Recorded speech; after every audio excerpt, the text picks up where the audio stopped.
नमस्ते दोस्तों। आज जो टॉपिक रहेगा, जो वीडियो रहेगा, वो रहेगा डिहाइड्रेशन और इन्फेक्शन। क्योंकि अभी समर चल रहा है, अभी बहुत ज़्यादा गर्मी है, लोगों को प्यास लग रही है, लोगों को पसीना आ रहा है। तो डिहाइड्रेशन और इन्फेक्शन कैसे होता है, कैसे उसको रोकथाम कर सकते हैं, उसके बारे में आज जो वीडियो है, इसको बहुत ज़्यादा शेयर कीजिएगा, इसको लाइक कीजिएगा, ताकि आपके पूरे इंडिया में जो जो लोग हैं, जहाँ पे रिलेटिव्स हैं, जहाँ पे दोस्त लोग हैं, वो ये इन्फॉर्मेशन नॉलेज पा सकें, वो हेल्दी रह सकें। वीडियो स्टार्ट करते हैं। मेरा नाम डॉक्टर दिव्यलोचन साहू है। मैं एक फिजिशियन, एक डायबिटोलॉजिस्ट और एक इन्फेक्शस डिजीज स्पेशलिस्ट और एक लाइफस्टाइल एक्सपर्ट हूँ। मेरा जो क्लिनिक है वो उड़ीसा स्टेट में, इंडिया के उड़ीसा स्टेट में जो संबलपुर ज़िला है, संबलपुर डिस्ट्रिक्ट है, वहाँ पे है। एक छोटा सा जगह है, उसका नाम परियावाल है, वहाँ पे मेरा क्लिनिक है। तो मेरे क्लिनिक पे बहुत लोग आते हैं, तो अगर मेरे क्लिनिक पे आएंगे तो उनको मैं गाइड कर सकता हूँ, लेकिन जो दूर हैं, जो मेरे से बहुत ज़्यादा दूर हैं, उनको मैं कैसे गाइड करूँगा? तो ये वीडियो उन्हीं के लिए है। ये वीडियो आपको बहुत सारा इन्फॉर्मेशन देगा, नॉलेज देगा, ताकि आप हेल्दी रह सकें। अभी बहुत ज़्यादा गर्मी चल रहा है, समर हो रहा है, हीट वेव्स जिसको लू बोल रहे हैं वो चल रहा है। तो आप लोगों को बहुत ज़्यादा डिहाइड्रेशन हो रहा है। जानना पड़ेगा आपको, किसी व्यक्ति को, किसी इंसान को अगर 1% उसका पानी, जो हमारा 70% 70% पानी हमारे शरीर में होता है, उसमें से अगर 1% पानी आपका डिहाइड्रेशन हो जाए, 1% का डिहाइड्रेशन हो जाए, मतलब पानी आपका कमी हो जाए, तो आपको बहुत ज़्यादा प्यास लगता है, आप पानी पीते हो। अगर वही डिहाइड्रेशन आपका 3 से 4% हो जाता है, आपको बहुत ज़्यादा हेडेक, सिर में दर्द आपको, और चक्कर, वर्टाइगो, आपको बहुत ज़्यादा कमजोरी ये लगता है। तो आप बहुत ज़्यादा पानी पीते हो, आप ORS पीते हो, आप शिकंजी पीते हो, ये सब आप पी सकते हो। और वही डिहाइड्रेशन, वही पानी की कमी अगर मान लीजिए 10% से ज़्यादा हो जाता है या 10% होता है, आपको बहुत ज़्यादा कमजोरी, आप चल भी नहीं पाते हो, आपको एडमिट करना पड़ता है, आपको पानी चढ़ाया जाता है। इवन किसी किसी को अगर 10 से ज़्यादा, 10 से 12% हो जाता है, तो उसको ICU में एडमिट भी करना पड़ता है। ये दिक्कत आती है। चाहे वो जो डिहाइड्रेशन है वो कैसे भी हो, चाहे वो वोमिटिंग आपको हो रहा है, चाहे आपको लूज मोशन हो रहा हो, आपको दस्त लगी हो, आपको, चाहे आप कम पानी पी रहे हो, तो मतलब कैसे भी हो, आपको अगर डिहाइड्रेशन हो रहा है तो आपको ये चीज़ ध्यान देना पड़ेगा। और अभी बहुत ज़्यादा गर्मी है, आपका पसीना भी आ रहा है, तो आपको ये डिहाइड्रेशन को मेंटेन करना पड़ेगा। पानी आपको प्रॉपर पीना पड़ेगा, कम से कम 3 लीटर से 4 लीटर पानी, मतलब मेनली 10 से 12 गिलास आपको पानी मिनिमम पीना है, उससे ज़्यादा भी हो सकता है। तो ये अगर पानी आप पीते हो तो आप मेंटेन रहोगे, आपको डिहाइड्रेशन होने का चांसेस कम रहेगा। वैसे सुबह, आपको सुबह दोपहर को शिकंजी, आप जूस, फ्रूट जूस, ये सब पी सकते हो, आप छाछ बना के पी सकते हो, आप दही का शरबत या नींबू का शरबत ये सब बना के पी सकते हो। पानी, ORS, नींबू का शरबत, ये सब आपको पीना है। फल में से आपको तरबूज, जो आजकल चल रहा है, वो आप उसको खा सकते हो, क्योंकि उसमें पानी का मात्रा 90 से 95% है। और जो आपका वेजिटेबल में से, जैसे प्याज हो गया, आप उसको खा सकते हो, कच्चा प्याज वो खा सकते हो। जैसे कि आपका जो कुकुम्बर हो गया, ककड़ी, उसको खा सकते हो, उसमें भी आपका 90 से 95% पानी है, तो उसको आप खा सकते हो। तो ये आपके लिए बहुत सेहतमंद रहेगा, इसी जो आपका समर है, जो आपका अभी जो चल रहा है, जो आपका गर्मी ज़्यादा हो रहा है, ये आप ले सकते हो। तो आपके जो भी खाना रहेगा उसमें पानी का मात्रा ज़्यादा होना चाहिए, आपको ये ध्यान देना पड़ेगा। तो ये सब आपका जो आपका खाना पीना ये हो गया। अभी वो भी है कि अभी बहुत ज़्यादा पार्टियाँ चल रही है, जैसे कि बहुत ज़्यादा शादी चल रही है, तो शादियों में लोग में जा रहे हैं, उसमें भी बहुत दिक्कत होता है। बड़े बड़े सिटी में, कि बड़े बड़े सिटी में हो सकता है जो वहाँ पे हाइजीन मेंटेन करते होंगे, लेकिन गांव में, छोटे शहर में लोग क्या करते हैं, लोग जो खाना वगैरह खाते हैं, जब पार्टियाँ में जाते हैं या शादियों में जाते हैं, तो जब जो खाना होता है उससे पहले हाथ अच्छे से धोते नहीं हैं। बहुत लोग भूल जाते हैं या उसको ध्यान नहीं देते क्योंकि हैबिट में नहीं आता है उनके। तो उसमें उनको क्या होता है, अगर कोई बंदा हाथ नहीं धोता है, अगर खाना खा लेता है या पानी पी लेता है उसी में, उसको इन्फेक्शन होने का ज़्यादा खतरा रहता है। इसीलिए मेरे दोस्तों, माय डियर फ्रेंड्स, आपको खाना खाने से पहले तुरंत आपको हाथ धोना है, चाहे वो हैंड वॉश से आप धो या साबुन से धो या हैंड सैनिटाइजर से धो। आपको ध्यान देना पड़ेगा इस बात की।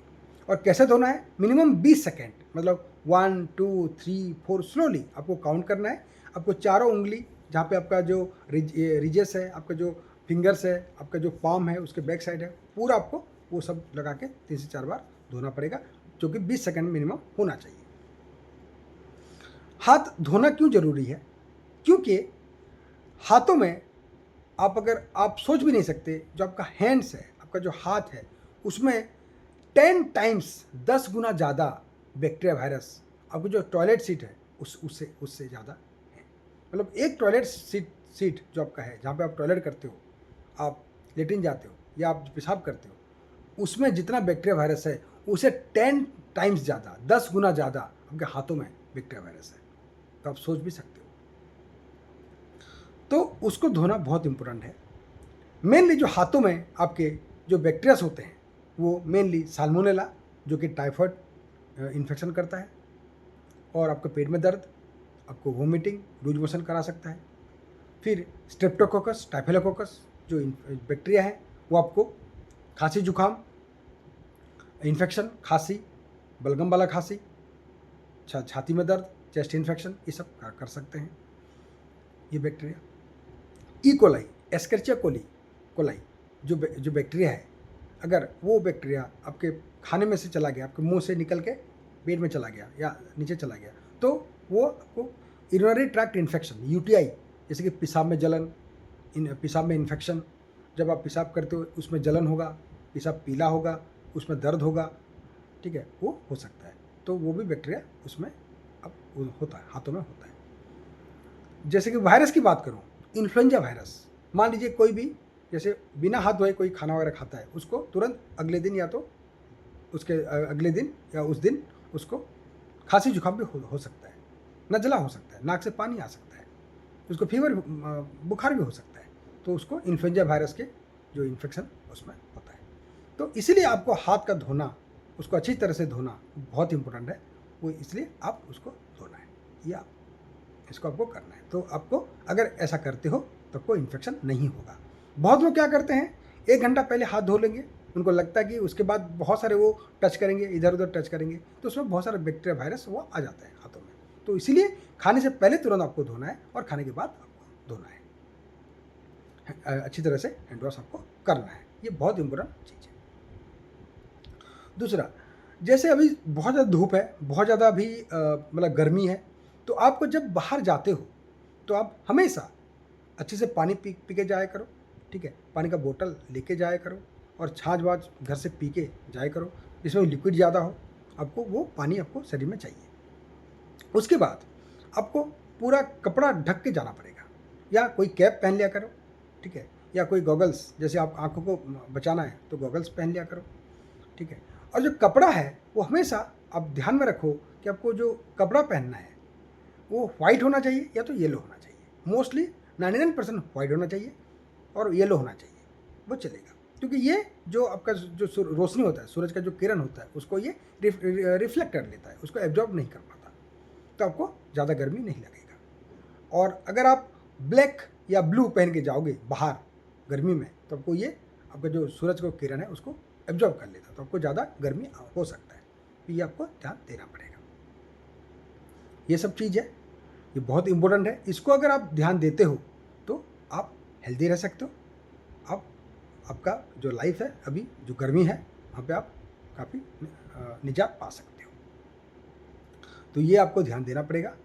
अगर इतना आपने कर लिया तो आप जो आपका जो फैमिली है, आपका जो परिवार है, वो काफ़ी हेल्दी रहेगा, ठीक है। तो हमेशा आपको डिहाइड्रेशन का मेंटेन करना पड़ेगा, और हमेशा वो जो हैंड हाइजीन वो आपको मेंटेन करना पड़ेगा। और अगर कहीं भी आप, जैसे मान लीजिए अभी बहुत लोग बाहर जो मैरिज पार्टी है, वहाँ पे जा रहे हैं, ठीक है, या तो आप उसको अवॉइड करो। अगर आपका बहुत ज़्यादा रिश्तेदार है या तो जाना ज़रूरी है तो जाओ, लेकिन हमेशा हाइजीन का ध्यान दो, हाइजीन मेंटेन करो। उसके बाद आप जो खाने से पहले आपको हाथों को अच्छे से धो, आपको मुंह को, आपको जो चेहरे को भी आप धो सकते हो, ताकि जो इन्फेक्शन वायरस बाहर धूल मिट्टी जो उड़ रहा है उसमें वो भी आपका थोड़ा सा नॉर्मल हो जाए। अभी धूप महीना है, धूप का महीना है, गर्मी हो रहा है, तो उसमें एलर्जी के लोगों को बहुत ज़्यादा हो रहा है। जैसे धूल वगैरह मिट्टी उड़ रहा है तो उसमें आपको इन्फेक्शन भी हो सकता है, एलर्जी भी हो रहा है, तो वो भी आपको ध्यान देना पड़ेगा। तो इसीलिए आपका जो आँख, आइज़, आपका जो नाक, मुँह वो कवर होना चाहिए ताकि इन्फेक्शन ना हो। और हमेशा जो क्लॉथ्स है, जो कपड़ा है, वो आप वाइट पहनो या येलो पहनो तो बहुत बढ़िया रहेगा। आप गर्मी से बच सकते हो, जो एलर्जी वगैरह है उससे बच सकते हो। ये मेरा कहना है। इस बात को अगर आप मानोगे तो आप बहुत हेल्दी रह सकते हो, आपका परिवार हेल्दी रह सकता है, ठीक है। हमेशा ORS आप लो, ORS पीते रहो, शिकंजी पीते रहो, आप नींबू का शरबत बना के पी सकते हो। जो पानी जो पीना है वो भी आप ठीक तरह से उसको प्रॉपरली पियो।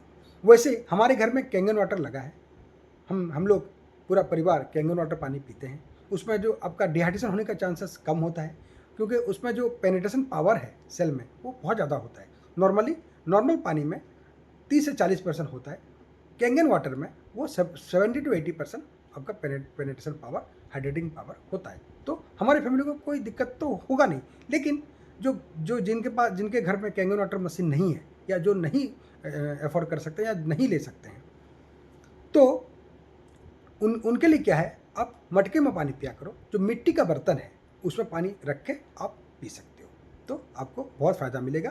तो आपको डिहाइड्रेशन नहीं होगा, पानी आप ठंडा भी रहेगा, आप उसको पी सकते हो।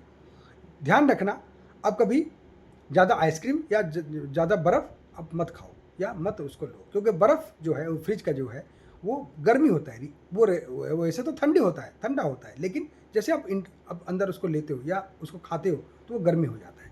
तो ध्यान रखो, आप वो बर्फ़ वाला चीज़ या जो आइसक्रीम वो मत खाओ, अवॉइड करो। आप नॉर्मली शिकंजी वगैरह, ORS, आप दही, छाछ ये सब पी सकते हो, वो भी कौन से पानी में।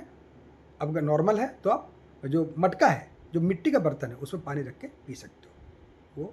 तो अगर आप हेल्दी रहोगे, कम से कम इस जो समर का महीना है, जो आपका अभी जो धूप का महीना है, उसमें आप आराम से हेल्दी रह सकते हो।